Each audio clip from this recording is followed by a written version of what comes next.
नमस्कार मित्रांनो.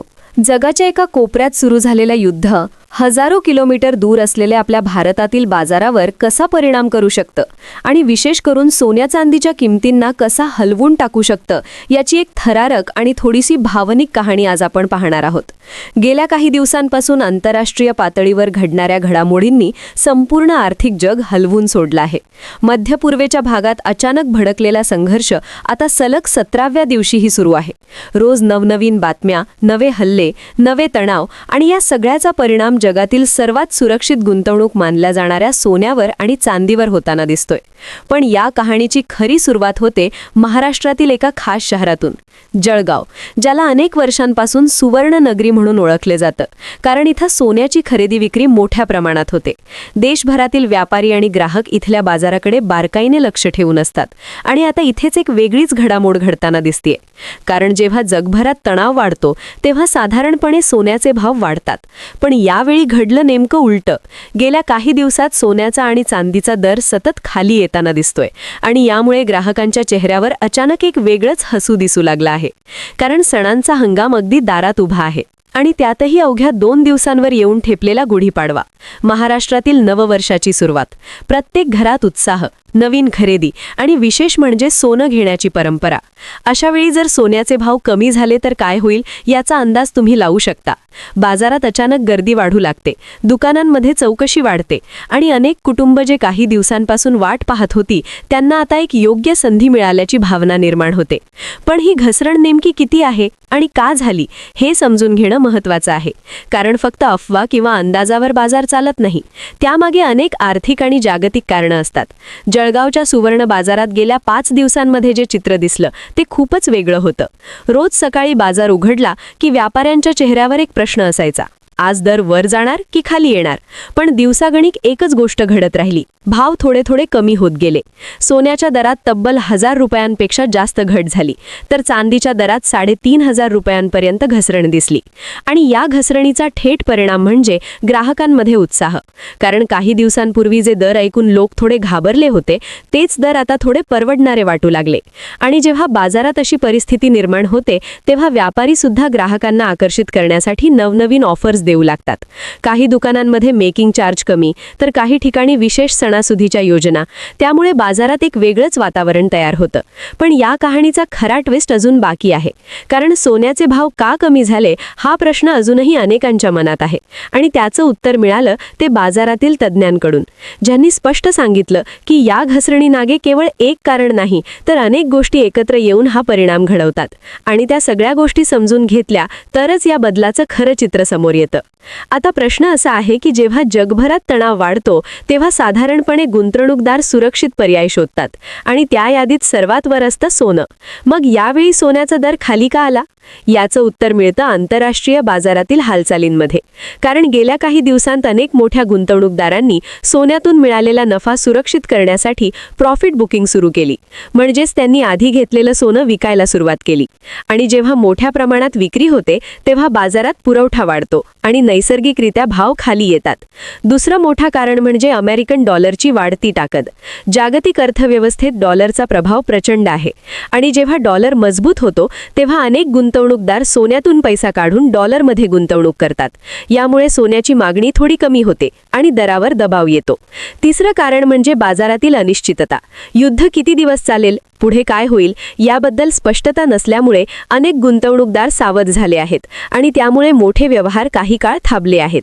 या सगळ्या गोष्टींचा परिणाम म्हणजे सोन्याच्या दरात तात्पुरती घसरण.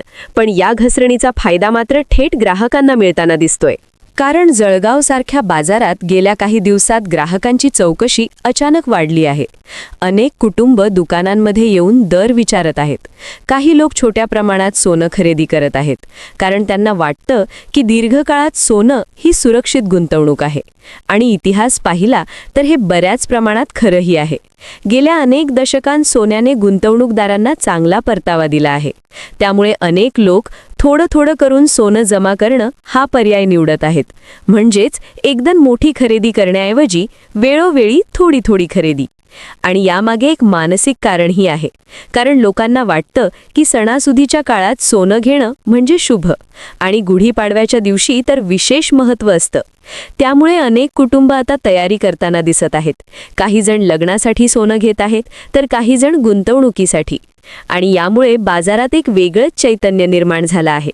व्यापारी सांगतात की गेल्या काही दिवसात लोक फक्त पाहण्यासाठी नव्हे तर खरेदी करण्यासाठी येत आहेत, कारण त्यांना वाटतं की हा योग्य काळ असू शकतो. पण या सगळ्या घडामोडींमध्ये एक महत्त्वाचा प्रश्न अजूनही कायम आहे. पुढे काय होणार? सोन्याचे भाव पुन्हा वाढतील का की अजून कमी होतील? आणि हाच प्रश्न बाजारातील तज्ज्ञांना सुद्धा सतावत आहे. कारण जागतिक परिस्थिती अजूनही स्थिर नाही. युद्ध थांबेल की वाढेल, डॉलरचा प्रभाव किती काळ राहील आणि गुंतवणूकदारांचा मूड कसा बदलेल, या सगळ्यावर पुढील काही आठवड्यात सोन्याच्या दराचं भविष्य ठरणार आहे. आता आपण पाहूया सध्याचा बाजार नेमका काय सांगतो. जळगावच्या सुवर्ण बाजारात सध्या सोन्याचा दर अंदाजे 1,64,000 रुपये GST सह असल्याचं सांगितलं जात आहे. तर चांदीचा दर सुमारे 2,68,000 रुपयांच्या आसपास आहे. आणि विशेष म्हणजे फक्त एका दिवसातही सोन्याच्या दरात काहीशे रुपयांची घसरण झाली, तर चांदीने तर 1,000 रुपयांपर्यंतची घसरण दाखवली. त्यामुळे बाजारात चर्चा रंगली आहे. कारण एकीकडे जगभरात युद्धाचा सावट आणि दुसरीकडे भारतात सणांचा उत्साह. या दोन टोकांच्या परिस्थितीमध्ये सोन्याचा बाजार एक वेगळाच खेळ दाखवत आहे.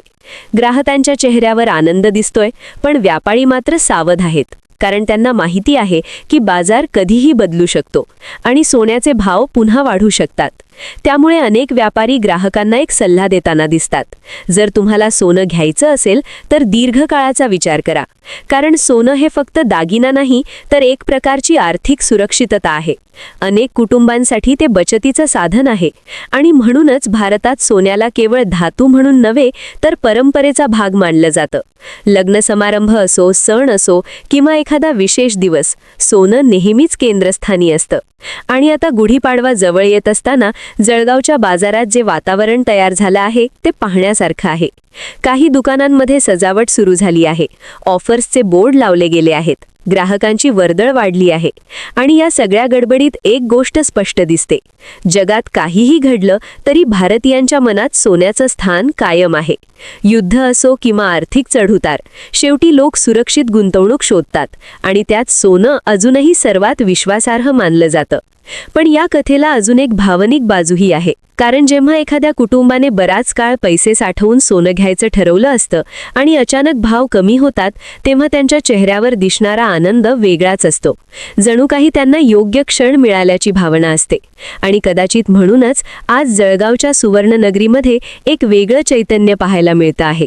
एकीकडे दूर देशात सुरू असलेलं युद्ध आणि दुसरीकडे इथं सणाच्या तयारीत व्यस्त असलेली माणसं.